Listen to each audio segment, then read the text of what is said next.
উল্টো সোজা। নবনীতা দেবসেন। এত ঢাক ঢাক ঘুরঘুরের কি আছে মশাই? ভণ্ডামি ছেড়ে যা বলবার তা সোজাসুজি বলুন। দেখুন, জীবনটা সোজা নয়। জীবনে কোনো কিছুই সোজা যায় না। এমনকি হাত থেকে ঢিলটা ছুঁড়লেও সেটা প্যারালাল হয়ে বেঁকে পড়ে।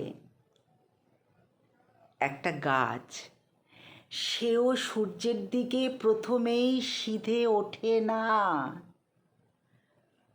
গোড়ায় একটু আঁকে বাঁকে।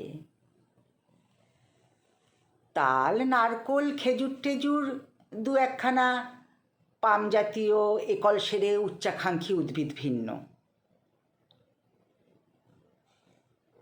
কিন্তু তাদের শেকড়গুলো নেড়ে চেড়ে দেখেছেন কি? বলুন তো, মাটির নিচে গিয়ে তাদের জাড়ি জুড়ি খাটে কি না? সেখানে তেনাদের ভিন্ন মূর্তি।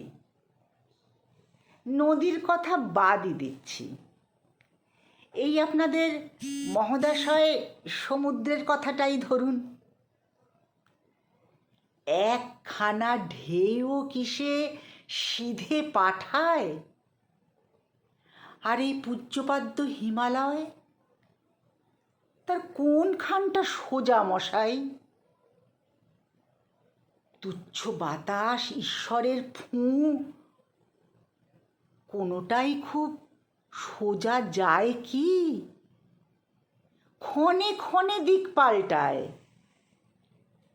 আমি সামান্য মানুষ, আমি কি করে সোজা বলবো, সোজা চলবো?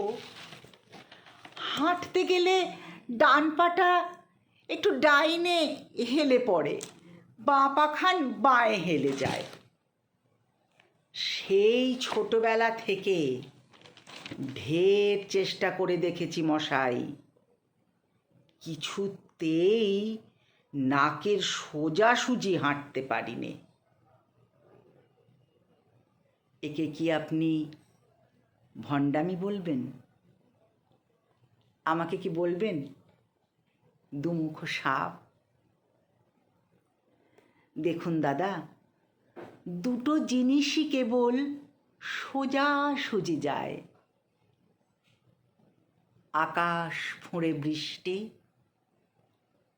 আর চক্ষু ফুঁড়ে জল। আর একটা কথাই কেবল সোজাসুজি বলা যায়, মিথ্যে।